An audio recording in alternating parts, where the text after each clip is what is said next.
Welcome to those of you who are popping in. We're so happy to have you here today. We're going to give it just another minute to allow everyone to be admitted into the room, and then we'll get things going.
Okay, well, I think as people are coming in, continuing to come in, I think we'll go ahead and get things started.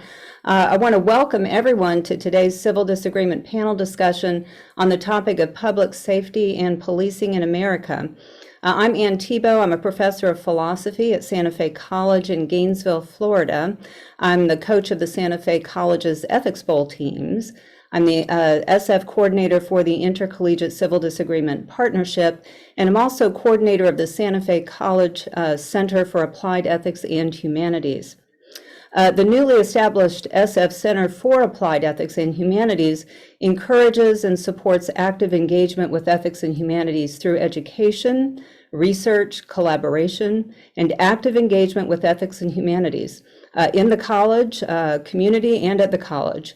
It serves as a college and community resource that promotes Santa Fe College's mission to foster values of honesty, integrity, and civility, as well as individual, social, and global responsibility.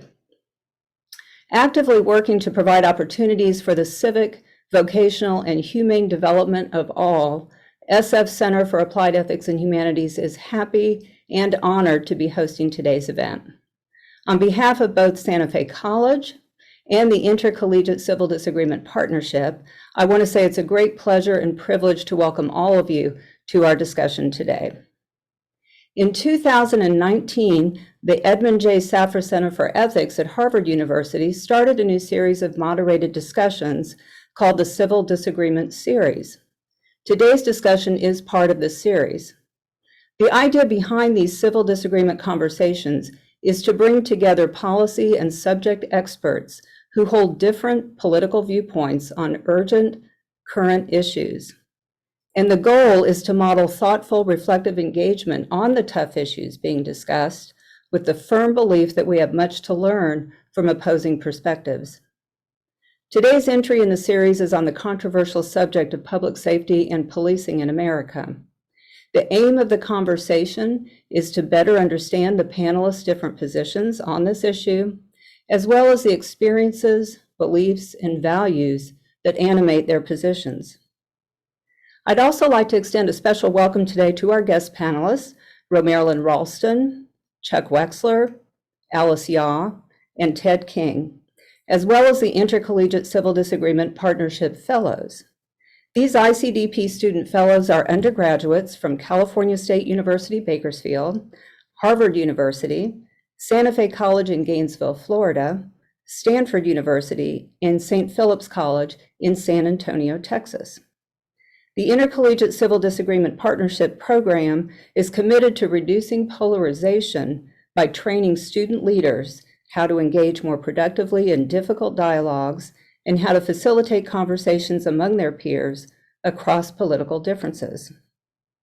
During this academic year, the ICDP student fellows have been working together across their 5 campuses, building their skills at having hard conversations and learning how to facilitate those discussions. The ICDP fellows will convene in their own small group conversations tomorrow to dive deeper into the issues that today's discussion will elicit. I'm now pleased to introduce Christopher Robichaux, who is a senior lecturer in ethics and public policy at the Harvard Kennedy School of Government and director of pedagogical innovation at the Edmund J. Safra Center for Ethics. He received his doctorate in philosophy from MIT. His interests surround ethics, political philosophy, and social epistemology, with a focus on examining the role of truth and knowledge in well-functioning democracies, and on understanding what the post-truth age of politics is. Chris will introduce today's panelists and serve as our moderator for this event. So again, thank you all for being here, and I'd like to turn it over now to Chris. Welcome. Thanks so much, Anne, and welcome panelists and welcome everyone who's attending today. I'm really excited to dive into this conversation. I just want to say a few quick words, and then I'm going to invite our panelists to introduce themselves and share with us, what brings them into this conversation. The thing that I want to do to frame this is to, reiterate some of what Anne has said. Our goal for these civil disagreements is to bring individuals with disparate experiences and disparate perspectives together to talk amongst themselves about how they perceive and see and believe around a variety of contentious issues, today's topic being safety and policing. I think it's really important to mention right out of the gate that our goal here is not to arrive at some artificial consensus. We're not going to arrive at an artificial consensus, but neither is it a scoring match. Who are the winners and who are the losers? That's not the point of this. The point is to give all the panelists space to present their views and to interrogate each other and to model for all of us what good disagreement looks like. That's the spirit in which we'll enter into this conversation, and that's the spirit in which we invite the attendees to participate as well. So without further ado, I'd like to turn it over to the panelists and give each one an opportunity to say a few words for a couple of minutes about their professional and personal experiences around this space, what draws them into the conversation that we're having today. Ted, let's start with you, please. Hello, and thank you for having me on here. I'm a police officer in Bakersfield, California.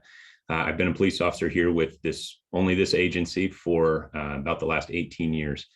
Prior to that, I was in the Army as an intelligence analyst. And during my career as a police officer, I've kind of gone from being a patrol officer to some of the tactical units, gang units, homicide detective.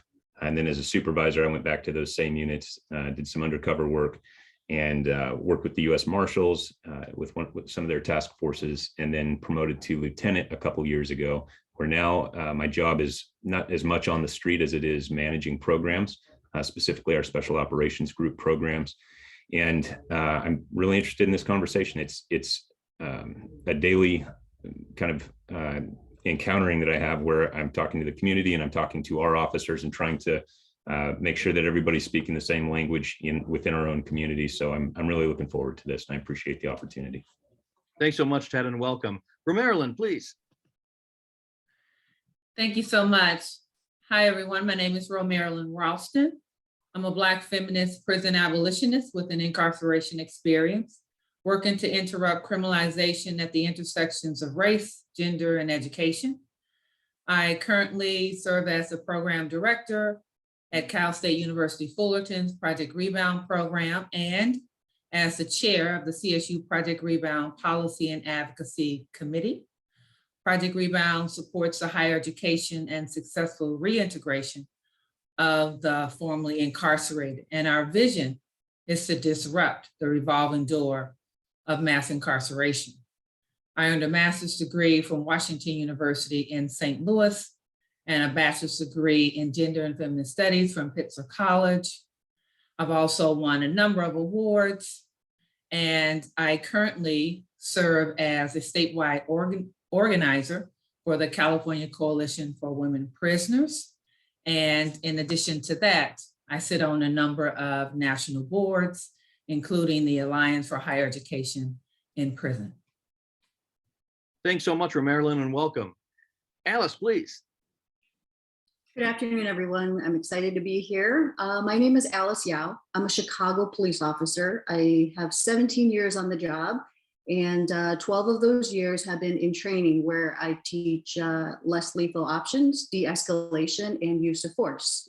I became a police officer because I had a bad experience with the police, and I didn't want others to have the same bad experience. So I decided to affect change from within and help those marginalized communities. Since I joined the police department, I have experienced such great police officers that have noble acts and that go unnoticed. I'm sorry, I have a little puppy here that needs a lot of attention, so I'm trying to silence her at the same time. But Alice, I've got two cats that I assure you at the most inopportune time will make an appearance. So no, no worries whatsoever. Working 12-hour days on Memorial Day last year is where I got her. So I'm sorry. I'm also a fellow at the University of California Center for Free Speech and Civic Engagement, where I had research administrators' role in reducing tensions between campus law enforcement and student activists. Thanks so much, Alice, and welcome. Chuck, please. Thank you, Christopher, and it's nice to be here with all of you. I'm Chuck Wexler, and I'm with the Police Executive Research Forum, and I'm the executive director. And if I'm good at what I do, you won't be able to figure out where I'm coming from. It'll be so confusing. Does he like the cops or does he not like the cops? Is he, it'll be one of those things. I meet people and they go, are you a good person? Are you a bad person? What? So I have the opportunity here in Washington to try to make a difference. I've been at this job for about 25 years. I come from Boston. I worked as a civilian in the Boston Police Department. I went to undergraduate and graduate school there. And I feel good about what we're able to do, because if we're able to, make a difference in people's lives, that's what's really important. And I think policing is at this place today where it's really being publicly discussed. Body-worn cameras have given people an image of police that, some people find very upsetting. But it's the nature of what police do, and they deal with people in crisis. They deal with people who are homeless, people who have mental health issues, people, when something bad happens at 3 o'clock in the morning, the police get called. And I like to say that when you're in a crisis, there's nothing better than a good cop, and there's nothing worse than a bad cop. And so, we're an organization of a lot of different kinds of people, a lot of police executives, but also we have academics and so forth. We publish a lot of what we do. We're a think tank. Doesn't mean we have all the answers, and being from Washington, you look like you have all the answers, but actually, if we do what we do right, it's telling the story and looking at what all of you on this site have. So I'm really honored and privileged to be with all of you, and I look forward to the discussion. Great, thank you so much, Chuck. Welcome. Let's jump into it. So I'm going to ask a question that I'd like to hear from everyone about, and we'll make sure to bring everyone into the conversation, but we also might pull on a thread or two that emerges from answering this question. What I've noticed a lot when it comes to, heated and fraught disagreement in the public space is that individuals on any side of the disagreement really are adamant, really are convinced that there's severe misperceptions that are in place. And often the idea is if folks just understood things the way that I see them, they would maybe approach this differently. All sides think that there's some or other misperception in the space in which the disagreement is happening. And so what I'd like to start hearing from our panelists is, what do you think are one or two misperceptions around what you take seriously about this in the space of safety and policing? A misperception that you have a stand on. You say, no, this is what some people think, and I disagree. Here's how I see it. We'll start there, and we'll see where the conversation goes from there. So, Ramiro, let's start with you.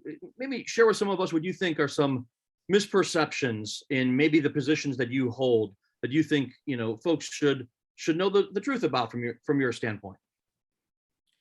Thank you so much, Christopher. I think one of the biggest misperceptions about some of the work that I do and I'm involved with is around abolition, what abolition is. And, these are conversations that we have often in our circles. What does abolition mean? For some people, abolition means, abolishing and dismantling the prison industrial complex, and it does.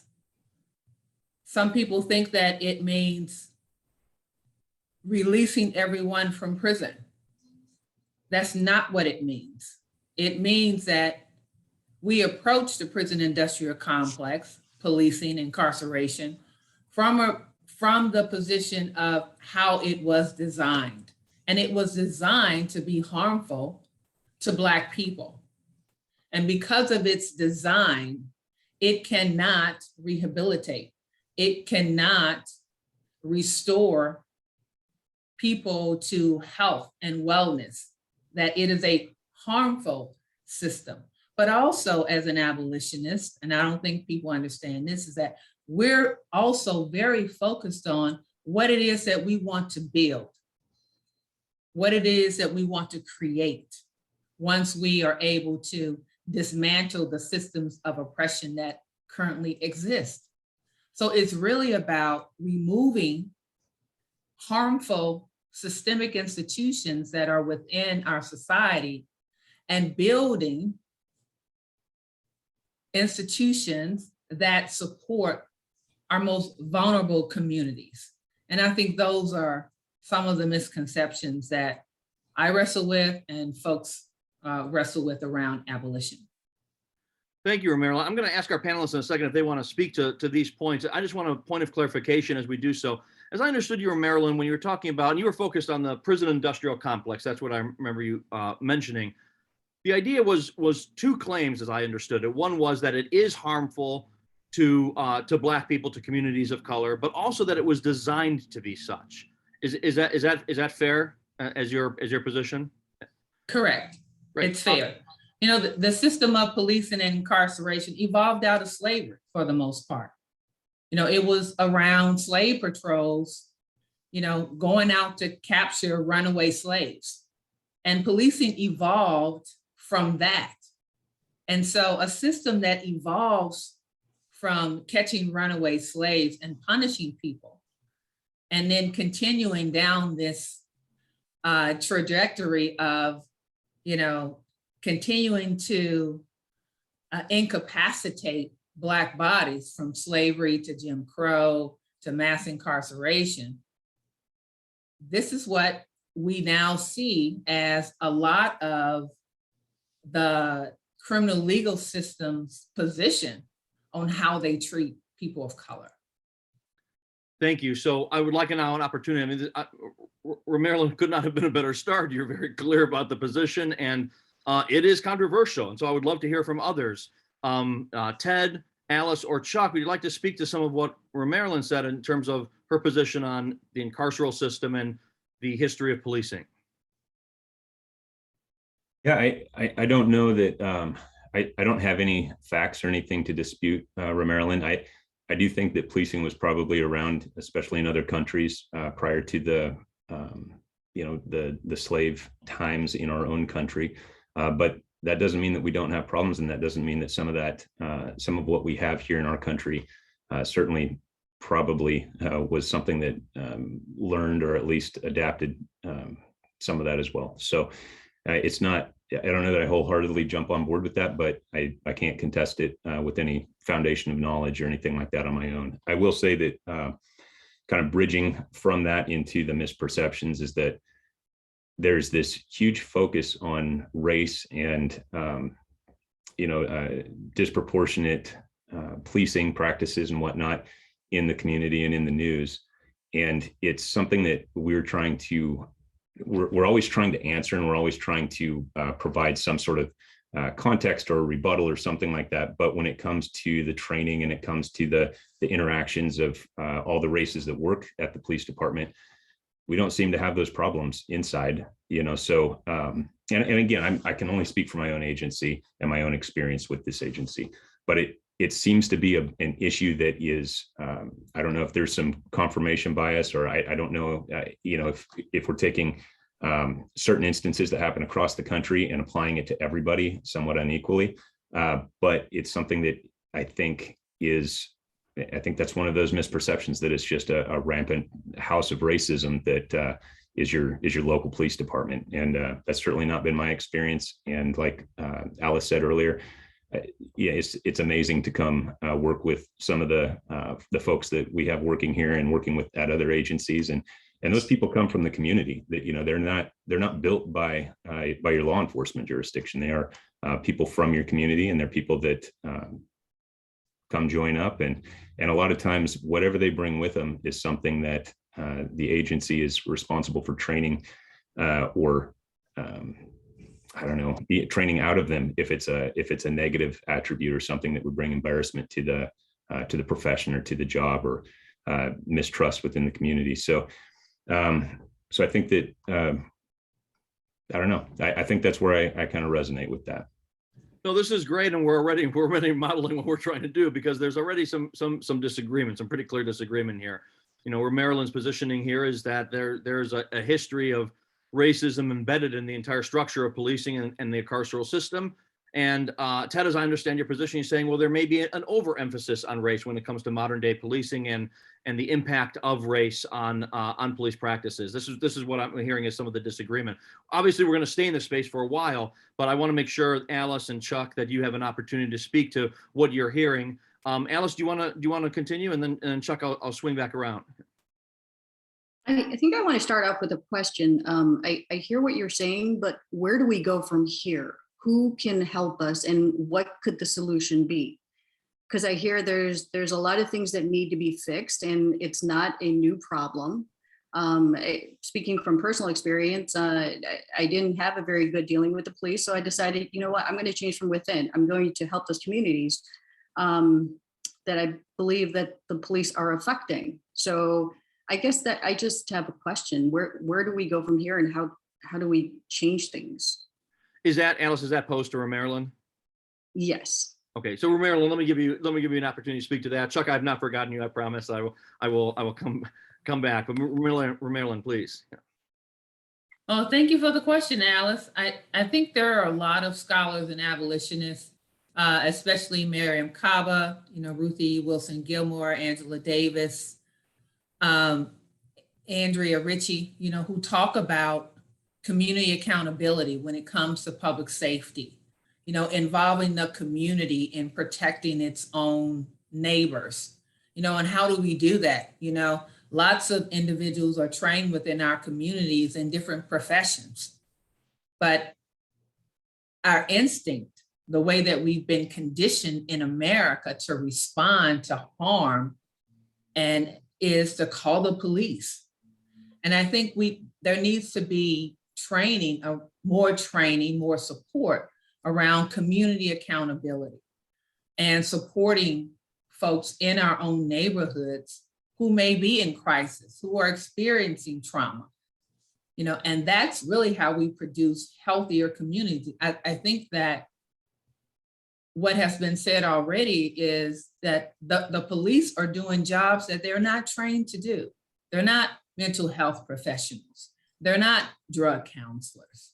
They're responding and then reacting to situations that they're not trained for. So I think, back to your question, how do we move forward, is that we get the community, we empower our communities to support one another through training and through being responsible for one another's health and wellness. Alice, I want to give you a chance to quickly respond to that before I bring Chuck into the conversation. Thanks for Maryland. I appreciate that. I appreciate that answer.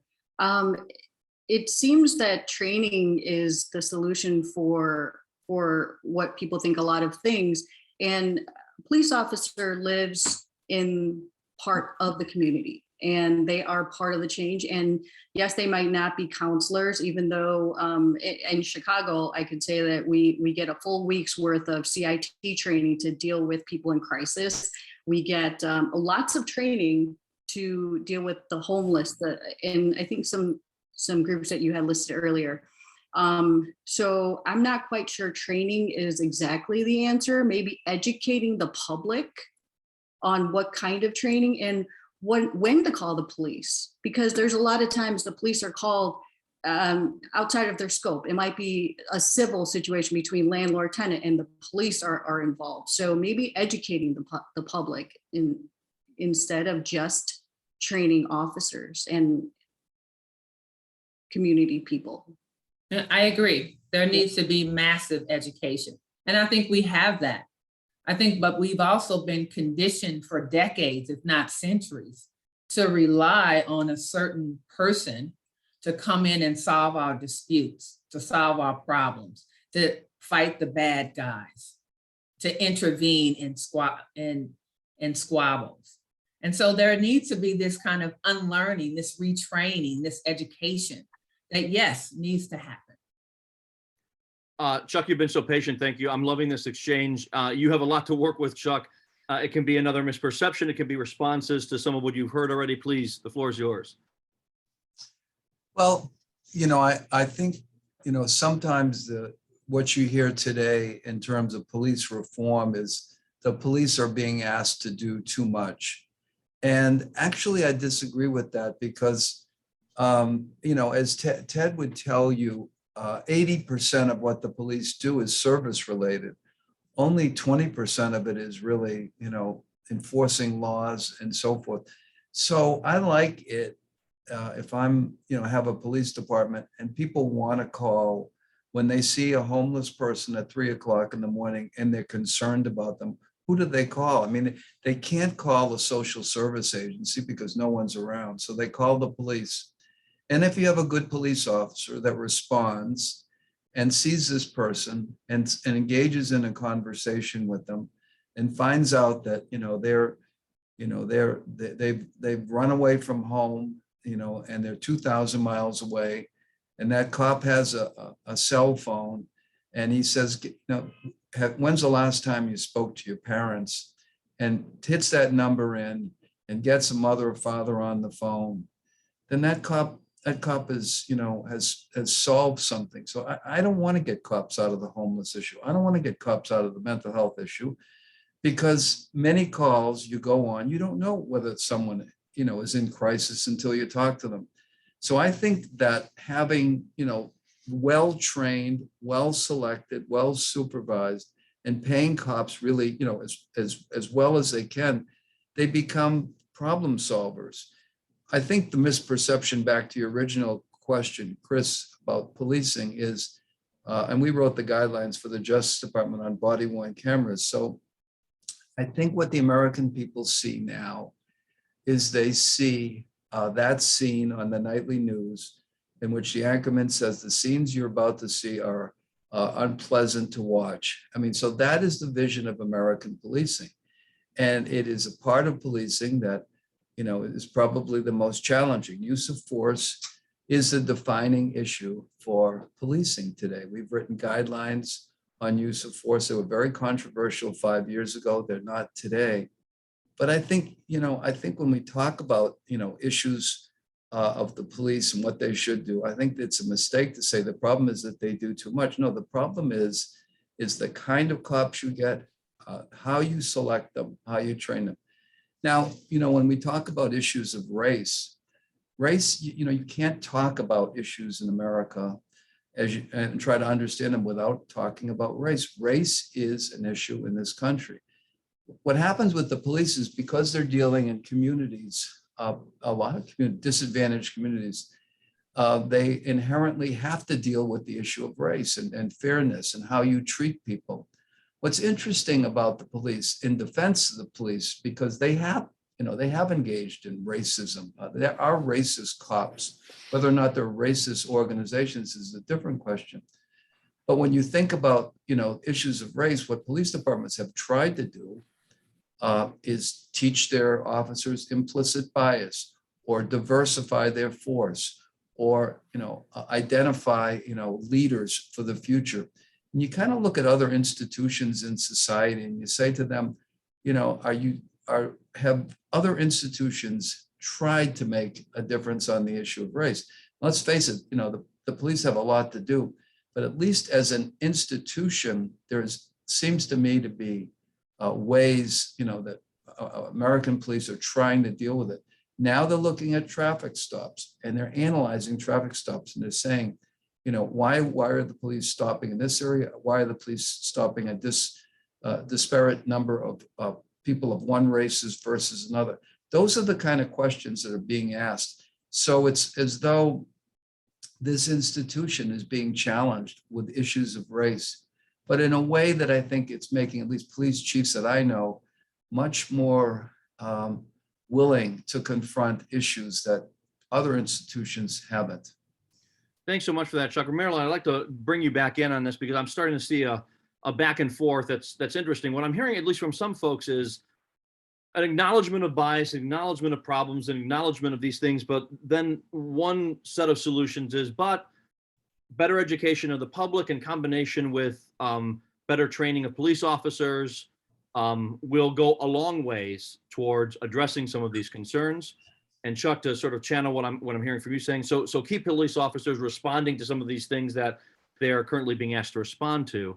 Marilyn, I'm guessing you're not entirely in the same camp, and that training and education alone will address the concerns that you have. Is that right? And would you like to say more?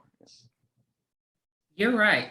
I am not in that camp. And Chuck, thanks for the scenario about the homeless person and the police offering assistance.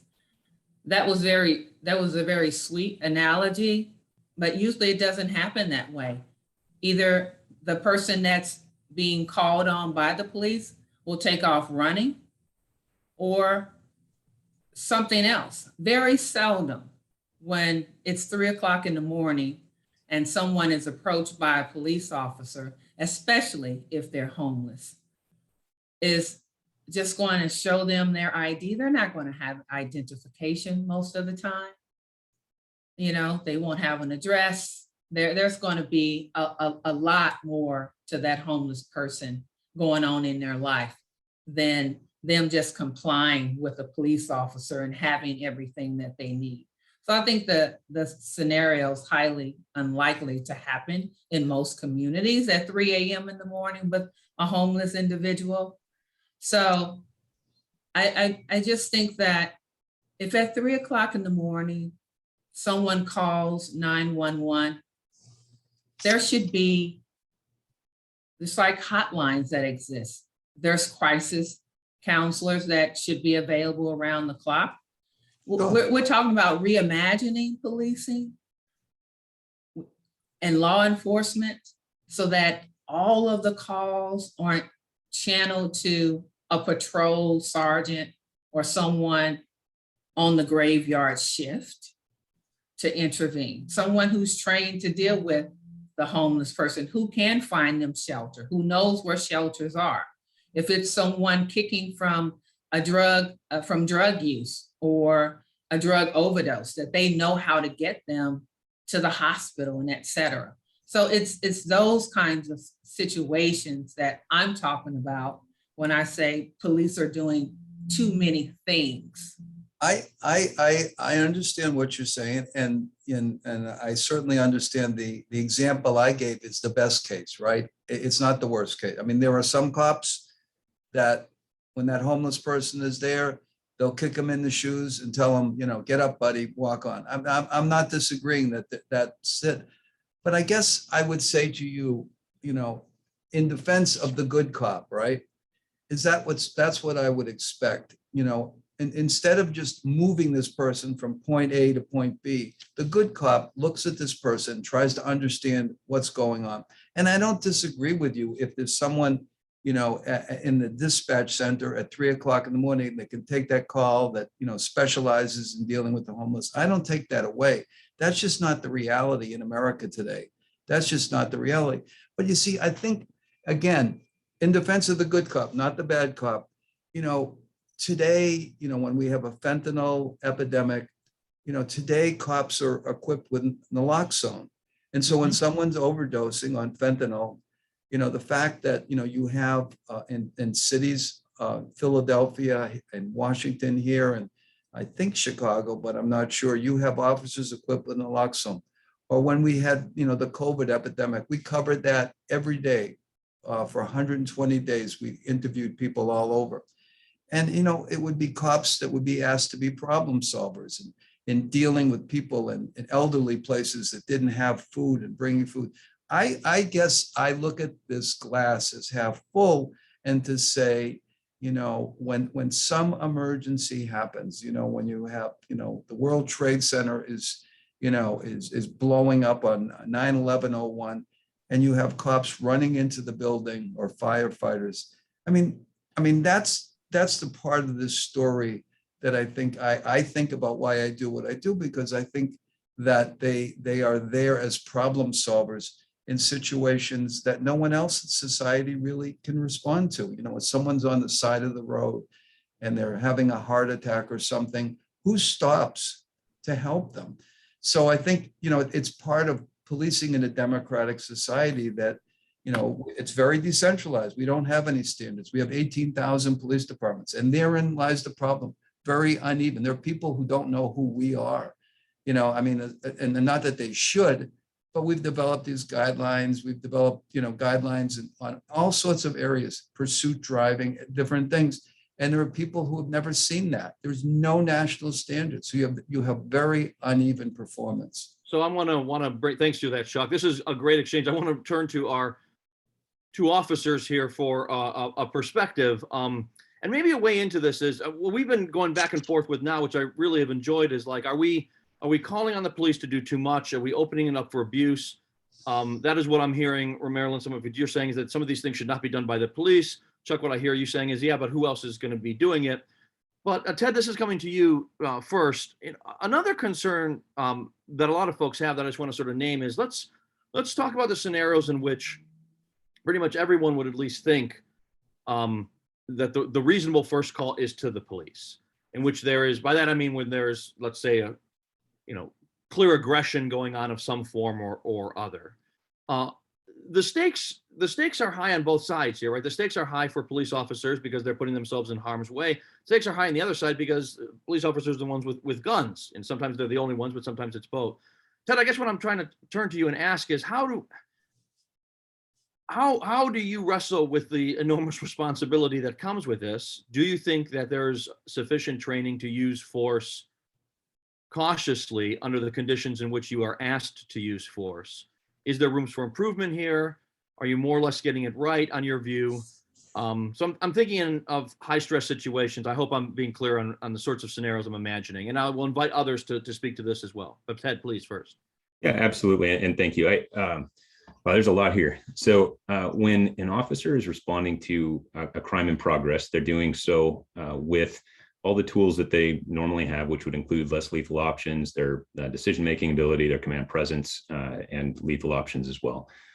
They're doing so with limited information. It's whatever has been relayed to the communication center or the dispatch center, which has then been translated via, computer, mobile data computer, or dispatch over the radio or whatever. So there's a little bit of the telephone game that happens regardless. So just because somebody calls the police and provides specific information, that is not necessarily the information that's going to go to the officer, because it goes through at least one other person. So there's a lot of unknown, and as anybody could tell you, there's a huge amount of stress in the unknown, whether it's law enforcement or anything else. When we get into a situation that we don't know what that outcome is going to be or what those stakes are, there's a lot of stress there, and with increased stress comes decreased decision-making ability if they haven't been exposed to that previously, right? So I'll say that, just to answer that question, there's a lot going through the officer's head, and they're humans as well with families, and they want to make sure that they're going home to their families. And while that's a concern of theirs, they're still going whether or not they feel that they're scared, or that they think they know what's going on ahead of time before they get there. So it's with that they're arriving on scene and having to try to figure out quickly what it is that they're doing by assessing the personal, the communication that they're getting, the people that they're seeing, the type of call that was the foundation of their initial response anyway. So there's a lot that, these officers have to take in. And I can, again, for our own agency, our average patrol officer has between 2 and 3 years of experience, which is not much, right? And that's just due to the attrition rates and the movement that we have within the lower levels of law enforcement. So you're getting somebody that's 2 or 3 years removed from being just another member of the community with no specific training. And now they're being asked to go to something like this and potentially make a life and death decision. Going back to a couple different points, I really like what Marilyn said about community accountability. And I wholeheartedly agree that that's where we have to start, is with the community accountability, because we do get called for too many things. But I do think that instead of that, the people that are suffering crisis or trauma, instead of the community dealing with that after the fact, after, right of bang, it should be something that we can work to prevent that stuff as much as possible. That way, nobody has to respond to that. That way we don't have to worry about who we're calling to respond to a particular person or circumstance or whatever, as much as possible. Because going back to Chuck's point, what's going to happen is that something's going to have a response, and it's going to be the local police department that goes out, because the resources aren't there to go and address every problem that pops up. So with the training that officers get, like Alice said, we all get mental health training. We all get first aid training. We all get all of these different types of trainings that are kind of like a jack of all trades, master of none philosophy in getting to these calls for service, or these community problems, or these observed offenses, or situations that an officer believes that requires a police response. We get enough to take a foothold of that situation, and then call in the resources that are best served to actually deal with the problem. So I realize that kind of went around the world with that, but I think that there are a lot of elements to all of these problems, and everybody's hit something that could be done better. But ultimately, it's not that in my mind, it's not that it's a police issue or a racial issue at heart. Those are all kind of factors that get into this human issue of, we have problems that we have to deal with. And if it's not taken care of ahead of time, by the time it gets so bad that the police are involved, it's a process that's started. It doesn't, we're doing everything that we can, hear all the key words about de-escalation or less lethal or whatever, but ultimately we're calling people to come deal with a problem that we can't deal with ourselves as a community. And those people are coming in with a certain set of tools and a certain perspective that it's the best of what we can provide as a government, but it's far from perfect, and there's so many instances of just unique circumstances that those responding officers don't have the tools for, maybe they misread or whatever, that we come up with a solution that is not what was optimal. And it's super easy to pick that apart after the fact, but going into it as one of those young 2 to 3 year officers who, wants to go home and see their family, I don't know, that's a lot to ask. Thank you, Ted. Alice, I also wanted to have you have a chance to speak to the issues that have been surfacing over the past 10 minutes or so. Sure. I want to say that the highest priority in the department is the sanctity of human life. And from that, I can add to the homeless person scenario. I'd like to first ask why the cop was even there, because what if the cop was called because of whatever reason, and he or she shows up with very limited information, like Lieutenant King said. They have to be aware that maybe it's not just a homeless person. It might be a homeless person with weapons. It might be a homeless person that this officer had dealt with before and knows that this person does not want to go to a shelter. This person does not want any mental health services. This person is self-medicating, and things can escalate from there at that point. I know that all officers are trained to ask if they need an ambulance. So if this homeless person needs medical attention, an ambulance will be there. So I think with this specific scenario, we have to look at all those things that surround it before we say this is just a homeless person, and this homeless person wants to go to a shelter. This homeless person wants services. We are judging this homeless person from maybe a person who is not homeless. and we think we know what is better for them. So therefore we have to force these services on them. I know that I've come across a lot of homeless people in my career, and I always offer all of these things. And if they say no, they say no. If they are not committing a crime, there's no reason for me to do anything else, even though there was a call for service about this particular person. Thank you, Alice. I'm going to have us all step back for a second. And before I do, I just want to invite all the attendees. You've gotten a few messages about this, but it's tremendously rich content that's being provided by our wonderful panelists today. I am quite certain that you have lots of questions to ask. Please, please, please submit those questions. In a short time, we will be turning over to your questions and proposing them to the panelists.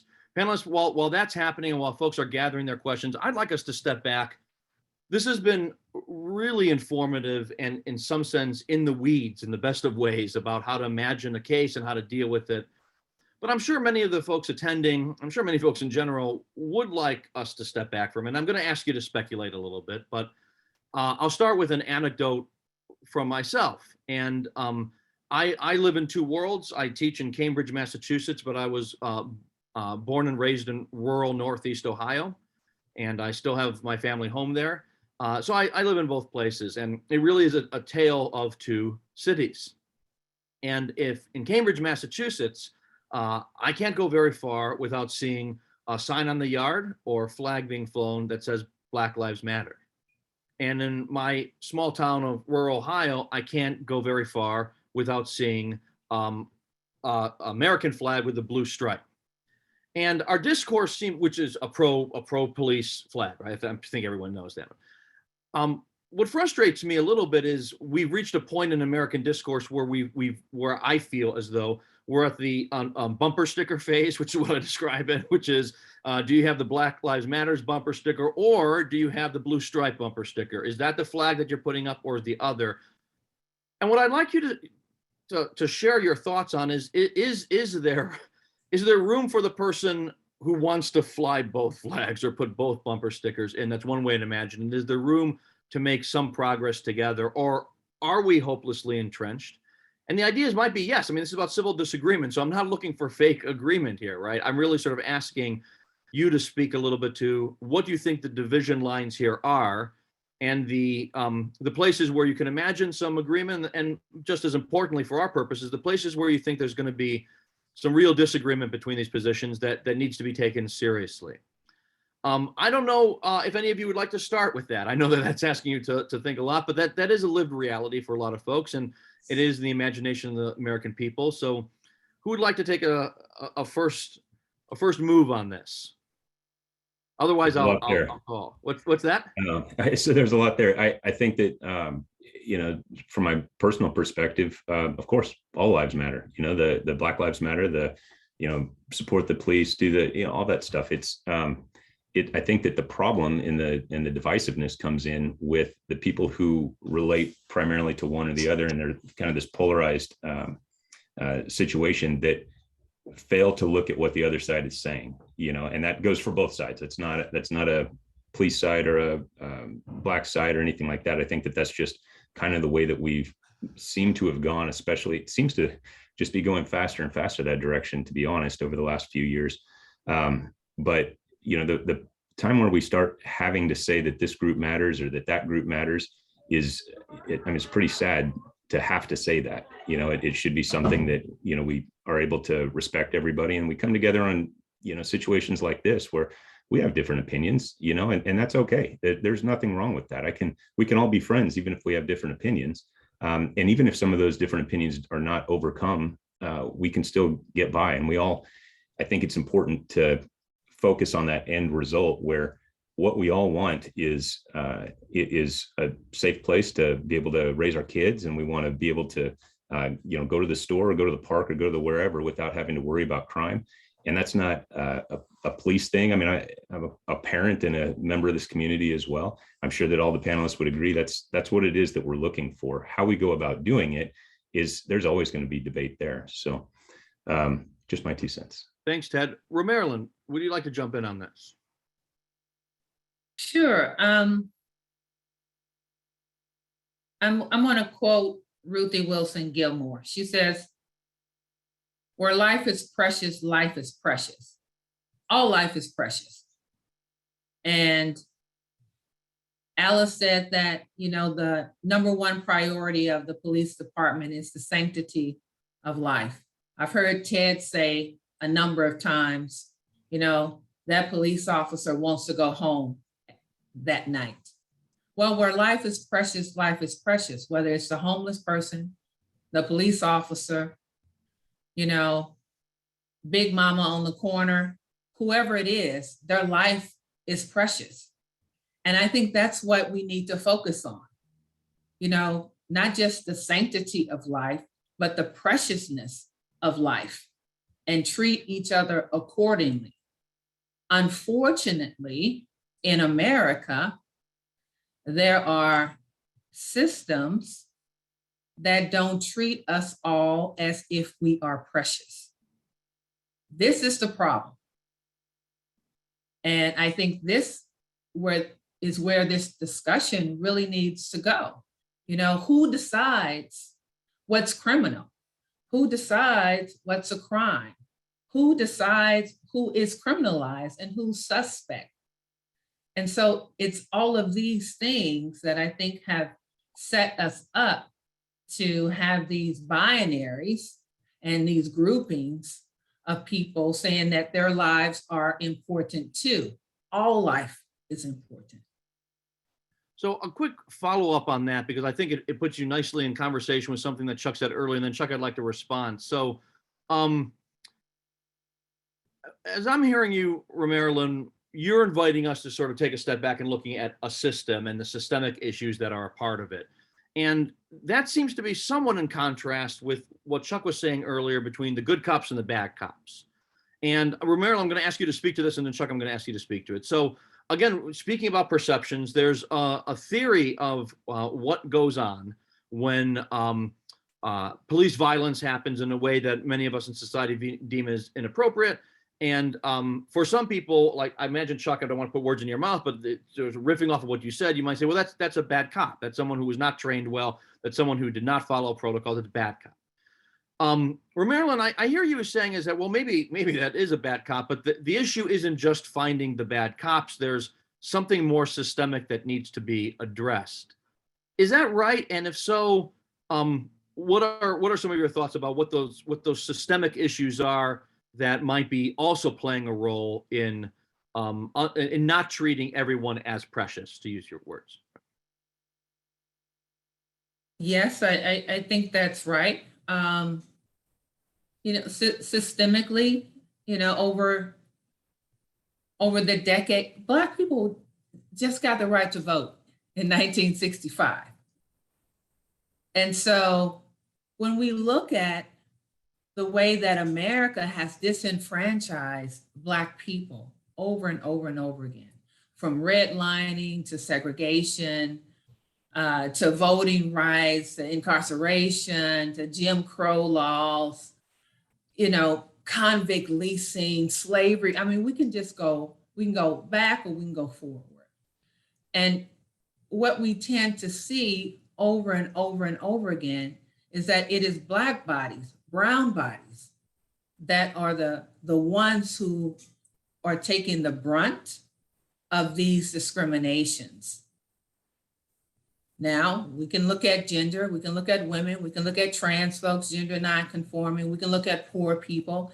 It's now all of these groups, that are being harmed by these systems of oppression. And that's what we need to take a look at. How are these systems oppressing our community members? And that's what this really needs to be about. Policing, public safety, public protection, community accountability, they're not all the same things, because policing and public safety is arranged differently. And it comes from a system and a hierarchy that was structured through racism, through disenfranchising certain people and leaving certain people out. And that's why we need to get down to the basics. And yes, there are good cops. There's good correctional officers. There's good people. People come from the community and they take on jobs and roles. And people come from the community and they end up in prisons and jails. Everyone in prison and jail is not a bad person. We're good people too. And so it's that same scenario. And so it's about how people are transforming their lives and living their lives to protect other people, more so than trying to pick out a good person and a bad person. Thank you so much, Chuck. I know that you work a lot in this space of thinking systemically. Some thoughts, and then we're going to turn. I'm getting some amazing questions, and we're only going to have a half an hour left. We're not going to get through all the questions, but we'll pivot soon to some of the questions we're getting from the attendees. But Chuck, first, please, you. Well, I want to give you two examples of things that I've been involved in, because, to me, I feel like life is short and you have to try to make things change. And I'm what everybody hates. I'm a pragmatic reformer, like everybody hates those people, right? I mean, like a white male pragmatic reformer. What could be worse from Washington? So I'm going to give you two examples. The first one was when Amadou Diallo was shot in New York 43 times. It was a huge issue in New York City. And the question was, people asked, did the police engage in racial profiling? That was the question that was asked. Now, this is like 20 years ago. And I was trying to think about how do you answer that question? So what I did is I had like about 25 police chiefs, and I asked them each to bring a community member into Washington here. So imagine you have this room and they've got a community members, and most of the community members they brought in were people of color. So now when you think about this discussion, how are you going to have a discussion where people aren't talking past each other, right? And the police came into this room, I'll tell you, with the mindset that, we're good. We don't really engage in racial profiling. And so what I did was I asked each community member to tell a story of an experience that they had with the police. And I asked the police not to speak, just let the community speak. And each community member went and told a story about how the police had stopped them, not for something significant, but usually for something very minor. They hadn't put their turn signal on, or that, there was something hanging from this. I mean, something like that. And each person told that story in their own way. By the time it got to the police to give their perceptions, the police had learned something, that in fact, racial profiling did exist, and they had to deal with it. Up to that moment, many were in denial, like maybe we have one or two bad cops and so forth. But out of that, came an awareness that people have implicit bias and we have to deal with it. The second example I'll give you, I was working in the 7-5 precinct in New York, which is East New York, which is called a killing zone in the 90s, where more people were killed than any other part of New York City. And I was working with community people and the cops, and they did not get along. And I had this idea. I said, let's all go on an outward bound experience to upper state New York. So think about East New York community members and cops. They couldn't be farther apart. And so the idea was you got there and then, we're together and no one wants to be with anyone. And we had to build a raft in the middle of this lake and then go out and swim out and back and forth. So they needed each other. I tell you both of those stories because I think that, I'm not smart enough to know how to change race relations in this country. But I think if you think about concrete ways that you can engage people in a way that somehow out of that experience, they see each other more as human beings than as cops or as people of color. They just see each other, and they recognize them. I mean, that's the way, I think that incremental and positive change happens. Thanks so much, Chuck. Alice, I'm going to ask you one quick follow-up, and then I'm going to take it over to some of these wonderful questions. Alice, I know you spent a lot of time thinking about training. You've talked about it already, today. So there does seem to be a recognition that there is implicit bias. It's not unique to police officers, it's unique to human beings, right? We're all implicitly biased. I come from a place, the Kennedy School, where many of my colleagues try to circumvent bias because they're not enthusiastic about getting rid of bias.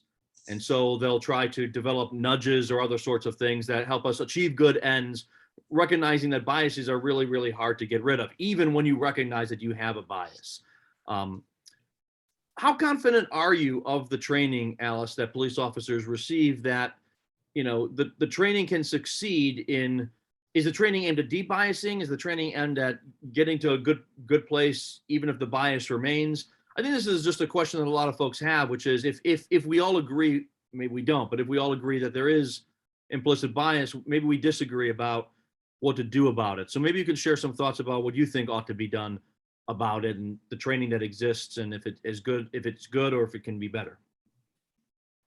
Well, I did go through implicit bias training a couple years ago, and I thought it was so good that maybe the public need to be trained on implicit bias about the police, because when some people are in school and just learning about the police, if they have a bad experience about or bad training about the police, then maybe they grow up to think that maybe the police are a certain way. So I think that education might need to start in schools, so that maybe we should get rid of some implicit biases about the police. And maybe we could build better bridges with the community if that is the case. On your view, then, you think you can eliminate implicit bias with educational initiatives across the board? Is that right? I'm not sure we can eliminate it. I think we can make it better. Okay. All right. I'd love to follow this up, but there are wonderful questions from our attendees that I'd like to throw out there. And I'm going to be just going back and forth about them, and this will really be whoever would like to start. So this one question here is from Lee Wren Kaplan, and they ask, what do you think about the role of technologies that can play? What do you think the role that the technologies can play in policing, such as taking traffic monitoring off the hands of police officers with cameras and plate scannings, reducing the uncertain encounters between motorists and the police? So I'm understanding the spirit of this as being, if you think, and some of you do and maybe some of you don't, if you think that the police are too involved in many encounters, have you given some thought to what role technologies might play in taking over some of those roles? Does anyone have a first thought on that?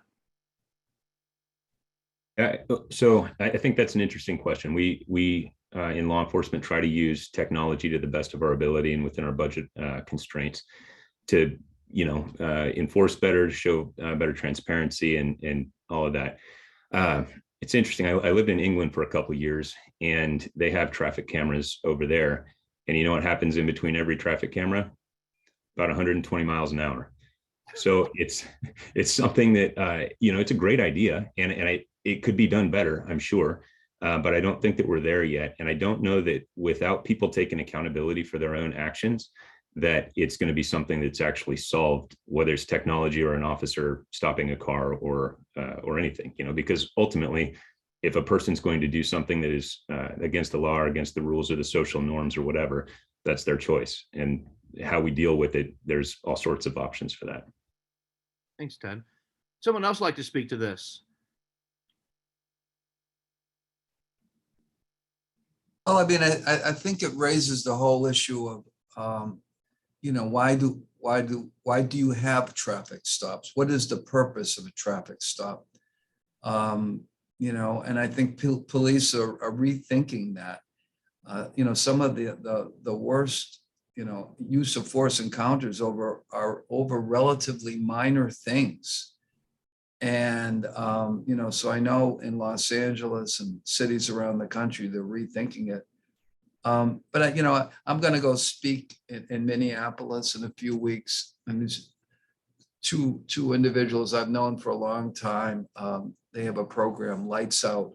And what they do is in Minneapolis, they encourage the police, they give them certificates. Like if someone has something, mechanical issue, when the cops stop them, rather than give them a ticket, people in poor areas can't afford a $250 ticket. So rather than give them a ticket, they give them, and they got the business community involved.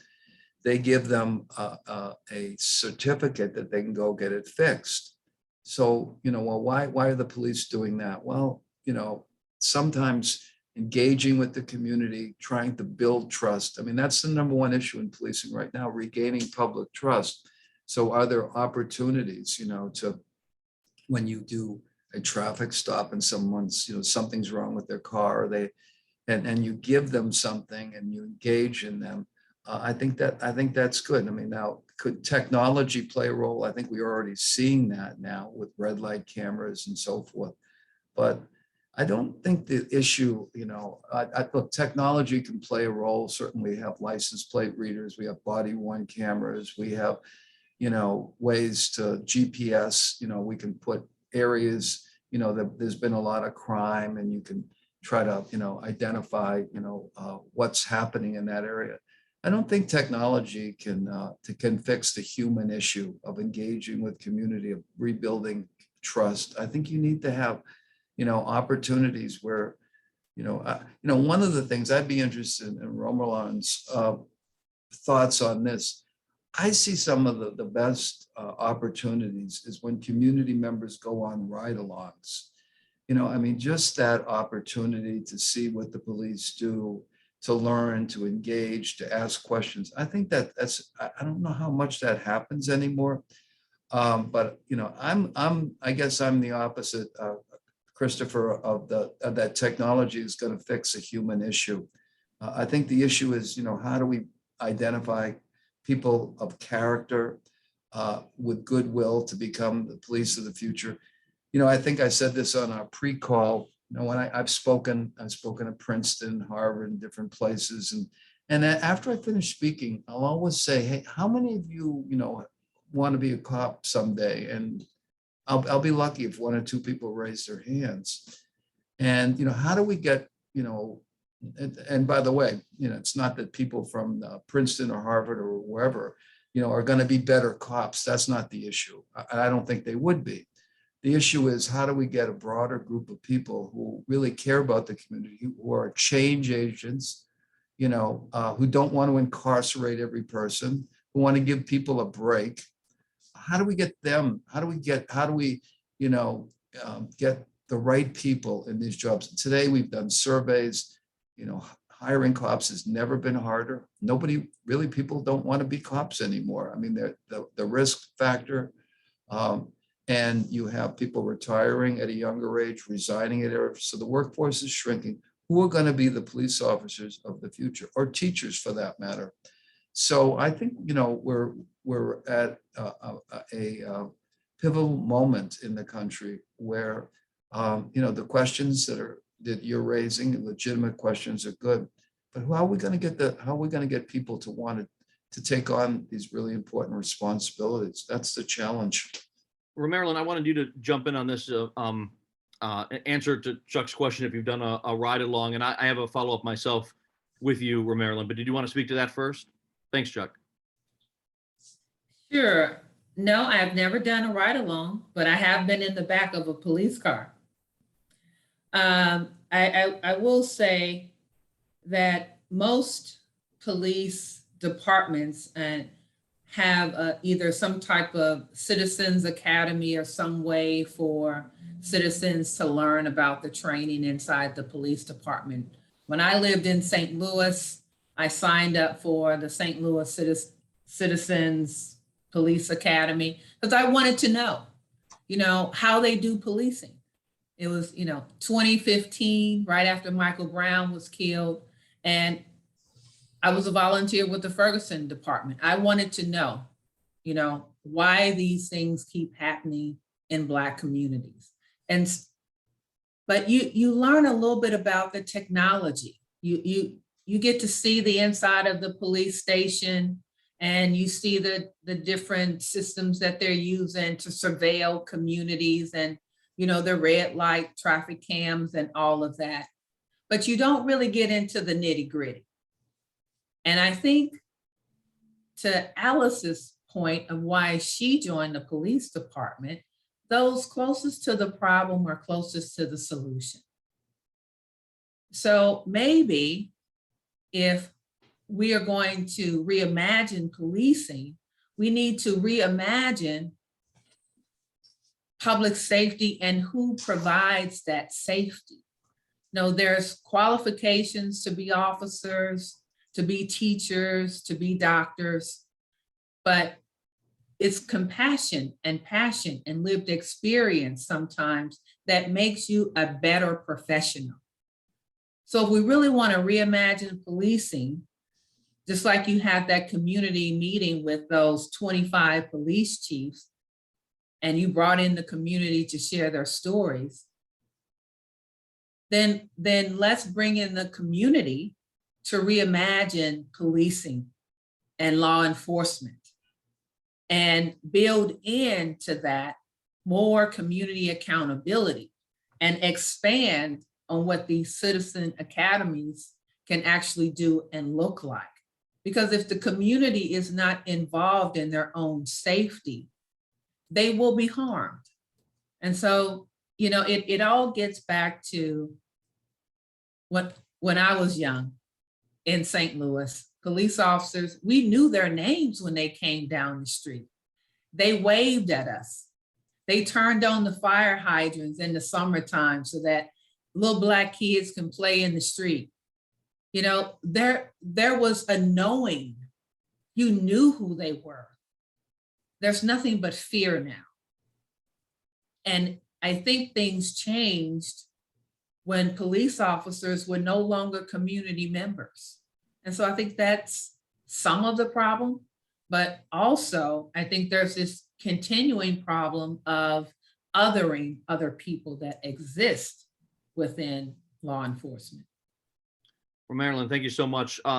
Ted and or Alice, I'm gonna, this is a perfect segue to another question that we've gotten from our audience members. It's from Bill Stevenson. I'm gonna put the question first before the officers. Bill asks, what model institutions are there here in the US or around the world that could provide the kind of community support accountability that might shift at least some of the responsibility for addressing and solving community problems away from the police, if we determine that some of those functions would be better handled by others in the community? So I guess just to take that question one step up, is law enforcement looking at models here in the US or elsewhere of what they think are successful community engagement, successful division of labor, maybe more community, less police? Is that part of the process? Ted and or Alice, if you want to start with that, and then I'm happy to expand it further. Yeah, that's an interesting question. My experience has been that when it comes to, for example, mass demonstrations and how we go about dealing with those, that's all changed over the last couple of years, and we found that what we had been doing didn't work. So we started looking not just throughout our nation, but throughout the world to see how other places do it. And interestingly, over in Europe, there were some really kind of progressive ideas that stemmed from riots that occurred after soccer or football games, and where instead of having the officers that are out there in the face shields and all the body armor and a static line that gives it's already a confrontation when you put officers out there like that, but two, it's if what they found, and I'll just cut to the chase, what they found is that by not doing that, people didn't have anything to really focus that attention on. So there weren't the clashes with the police. Now, could there still be property damage and all that? Yes, of course. But what they found, it was after they took away that skirmish line of officers, was then putting community officers or officers that were not necessarily dressed down, but more of like a polo shirt type of uniform. And they were just mingling with the crowd instead of being confrontational to the crowd, that they had a lot better conclusion to the event, a lot better results. And that was just because they weren't seen as an opposing force. They were seen as part of the group, and they were just a part of the group that could take some sort of action if a person or two was out of line. Thank you, Ted. Alice, do you have anything to add to that? I just wanted to say that for the Chicago Police Department, we're constantly looking at best practices. Anytime there's an incident that makes national news, I know that in the training academy, we are looking at what's been done, what training is like in other departments, what are they doing well, what are their challenges. So we're constantly doing that.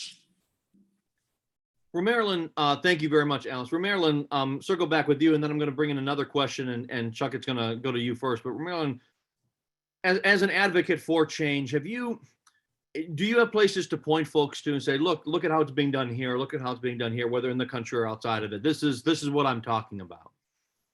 No, I do not. We got to start from scratch. Is that it? We have to start from scratch. Have you? So there's no even better than, worse than for some of the stuff that you worked, or really is sort of start from the beginning and go from there.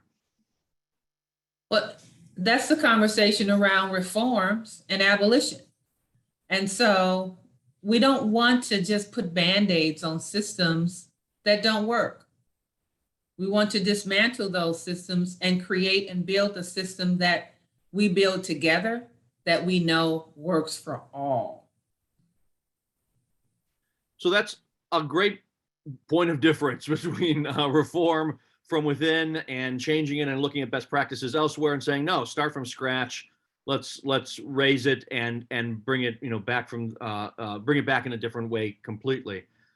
Here's a question, and I know this is a question I'm sending to you, Chuck, since you have outed yourself as a DC person. We know it all. We have all the answers here in Washington. We're the smartest people in the world. And well, for your sins, here comes this question. It's a really wonderful question by Courtney Van Sickle. She says, do you believe that setting national federal standards for policing would help decrease incidents of racism or unnecessary violence from officers? And if not, what other solutions would you offer? But I really like this question of, it's so localized right now. Is there hope to be found in pursuing this more nationally, if that's possible? Yeah. Well, like a typical Washington person who has all the answers, I'm not going to answer your question, but I have an answer for Marilyn and Ted that is going to make both of them happy. See if this is it. So the question that you asked is there a place in this country that there's a success story about policing? Now, what I would say is, you like this from Maryland, is the Camden Police Department was abolished as it existed. In its place, they created the Camden County Police Department. They rehired officers. They trained them all in de-escalation. They reduced use of force in the department. And at the same time, they reduced crime. They recognized that their job was to engage with the community. They brought in ice cream trucks. They did all of these things to try. But to your point, I mean, because the department didn't want to change, they had to literally let everybody go and then rehire them and train them. Now, that's not possible in most departments in the country, but I give you that example because I worked with them. I worked with Scott Thompson. We actually wrote an editorial for the New York Times about the experience. So there is hope. Camden was one of these communities that's been written off. No one could fix it. Now crime is low, community engagement, and you have a culture there around de-escalation. They adopted our ICAT program. They helped us develop it. Now, going back to your question, Christopher, people say the answer is national standards. We wrote guidelines on use of force, which we brought management and labor together. They both hated us, right? The major chiefs organization said you were going too far. And the FOP, said similar things because we said that the use of force, police should be held to a standard higher than Graham versus Connor.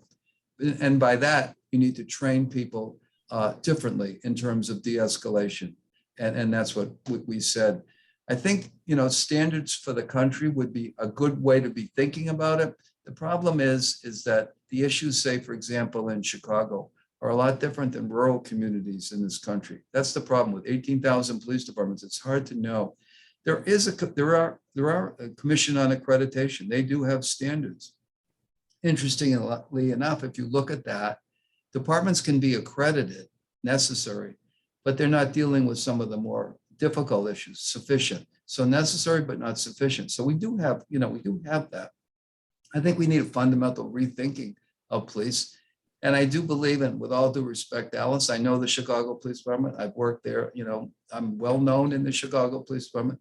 I think our training has to change. I think our philosophy has to change. I don't think the training that we give police today deals with 21st century kind of challenges. I think we've got training for the most part that hasn't fundamentally changed in 25 years. I mean, it's gotten better, but I just believe that, I've been, around different places. I see how training is done in other countries, and we're going to have a report that's coming out on this. We've looked at this, but I think that's a major challenge is, how do we prepare people for 21st century problems? Thank you, Chuck. Alice, do you want to respond to that? Or? I agree with his statement about training has to change. And I think that that might have to start from the very beginning so that we can incorporate new concepts in there, new ways of teaching. I think scenario-based training is so strong. We currently train with I believe it's called the virtual machine. I know it's got some letters and numbers behind it, but we do a lot of that, and the recruits seem to really, really get a lot from it. And we do that with in-service officers too, and they get a lot from it. And I think it has to be more hands-on training too. Alice, I would love your perspective. Just as a quick follow-up to our original, to the question that started this, which is, I know that many public servants start recoiling when they hear about national standards. And that happens, in the space of teaching. From a policing standpoint, are you open to national standards? Do you worry that they would cause more problems than good? I just love the perspective from inside a police force like Chicago. What the thought is about nationalizing some of the standards that are in place. Yeah. I think some training can be, but not all. So you would want to keep it. The bulk of it local. Is that right? Some of it has to be very specific to the department, and some not necessarily. Okay. Ted, thought on that, and then I have one more question we'll probably be able to get to, and I'm going to send that question first to Romarilyn, just to let you know, Romarilyn, I'll be coming back to you. But Ted, on this thought about national standards. Yeah, I think that it's an interesting conversation. I don't think personally I like the idea all that much, because I think there's so much regional relevance with regard to our communities and the problems that are present in those communities. But I think that probably the bigger issue out of that, or maybe the value in that thought is a decertification process, something that, because, all of us are certified through our own states, but having a decertification process to where I could lose my certification to be a police officer in California is something that I don't believe all the states have. And I think that would be important. And I would certainly be in favor of that. And I don't know too many people that wouldn't be in favor of that. I think that kind of steps in that same direction without making it such a wide lens that we lose some of that regional relevance. Great, thank you. So this is going to be the last question we're going to be able to get to. It's from Joan, and Joan says, in our town, we have a jail diversion clinician who is sent out on calls. They report to Health and Human Services, but they're embedded in the police department. Are these the types of programs, Romarilyn, that you have in mind as being programs of reform? I think diversion programs are a start. I think the problem with some diversion programs is that they are embedded within the police department. And so if the police department is the problem and you embed a diversion program within it, then it's going to become part of the problem too, because the culture is going to spill over into the diversion program, even if it's separate. I think it's a good start, but it runs the risk of being tainted, by the culture of the police department, if the police department is bad. And so diversion programs are not in themselves and of themselves good places, because they don't practice sometimes transformative justice. And we need to be, I think, skilled in not harming people by forcing them to submit to some program. And if they don't submit to a program, then they are incarcerated. So some diversion programs are kind of like a carrot and a stick. So I'm not quite sure what this diversion program is like. It sounds like it could be a good thing if the calls are then diverted to this person who goes out and sees what the problem is and offers support for the individual in crisis who's being harmed and takes it from there. But I don't know. It's not a lot of information that you're offering me in that question. Fair enough. I think this is how policing has changed. If you look at, as I mentioned before, today police are trained to look at addiction issues as a health issues, give them naloxone, get them into treatment, do everything you can to get that addict treatment, arresting them, locking them up. It doesn't make any sense. I don't think police, 20 years ago, that's what they thought. So I think, diversion and those things where departments have relationships with treatment centers, you can get someone into treatment. People don't go into treatment voluntarily. So if you can get people help, that doesn't put them in the criminal justice system and give them a record for some, possession or something ridiculous like that, or they are overdosing on fentanyl, and more people. We had 100,000 people died from fentanyl. I mean, if we didn't have a pandemic, that would be the #1 issue in this domestic issue in the country. So the fact that police are recognizing and seeing this not as a criminal justice issue, I think that's important. I promised Ann a minute or so to wrap this up. So we are at the end of this, but please stay on for another minute or so as we conclude. I'll just say that questions that we have not gotten to, which are really compelling and interesting, include questions about how to secure the sorts of resources that you would want for additional training, for re-envisioning, for all these sorts of things. Another question involves whistleblowing, and do we think that there should be more protection for whistleblowers? So there's the point of me saying this is there's still plenty more to say, but on a personal level, I just want to thank our 4 panelists for a really fantastic conversation. A lot of disagreements were surfaced, a lot of threads were pointed to, and roads that could be continued to travel down. Thank you for this. And Ann, I'm going to pass it over to you for the final word. Okay, thank you so much, Chris. And actually, tomorrow we'll get to continue the conversation a bit. Our 4 panelists have generously volunteered their time to come back tomorrow for 30 minutes with our ICDP student fellows, and I'm sure the fellows are going to have lots of questions, and so we can keep the conversation going for a little bit tomorrow. But this has been a wonderful conversation. I've really enjoyed it. It's given us a lot of food for thought. And I want to close by thanking all of our panelists for participating in this very engaging discussion on topics, a range of topics that are of critical importance. I also want to give a special thanks to today's moderator, Chris Robichaux, for your adept steering of the conversation. Really appreciate it. And I'd also like to thank Harvard support team, Alex Ostrowski-Schilling and Emily Bromley, for managing the tech end of today's event. That's no easy task. Really appreciate their help with this. Finally, on behalf of the Santa Fe College Center for Applied Ethics and Humanities, I would like to acknowledge the National Endowment for the Humanities, whose grant support helped make today's event possible. Thank you to all the audience members who were here today. Let's keep the conversation going only by engaging in constructive and civil dialogue, as we've witnessed today. Across difference, can we begin to tackle some of these tough societal issues and begin working together for the betterment of humankind. So I thank you all. I thank you all for your time and your participation, your interest in this topic, and your level of engagement. Thank you very much. And everyone have a good evening. Thanks all. Thank you.